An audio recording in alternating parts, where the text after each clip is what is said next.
Kaya tinatanong ko lang, mas a chairman of the Blue Ribbon Committee, tingnan ba niya sa CCTV kung sino yung pumupunta sa mga opisina namin? Can I also do the same to him? Like, I want to see on a daily basis, who are the people, who are the personages coming to his office? Baka hindi rin niya mabutihin. So you took offense? I took offense because Yes. I don't think this is the job of a senator. Yung sinasabi niya na iniispayan ko siya, hindi yun ang dahilan.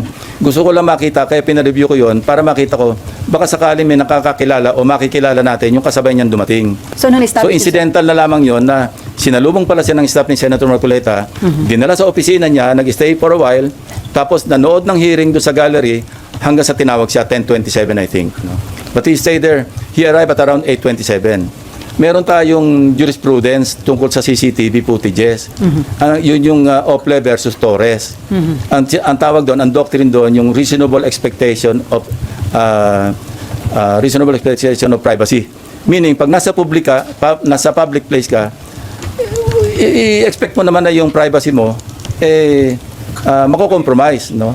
May reasonable expectation privacy. Kung nasa private place ka, now, I heard Senator Marcoleta na kung ako ba nagbibig brother o okay lang ba raw na tiktikan niya rin opisina ko, well, bibigyan ko siya ng logbook kung gusto niya everyday, kung sino yung pupunta sa office ko at walang contractor na pupunta doon, wala maski sino pupunta except mga official business.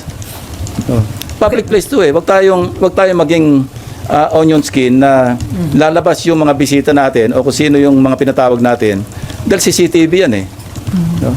Aba, mas mukhang abogado si Ping Lacson sa iyo, Marcoleta. You sound more like praning kalam.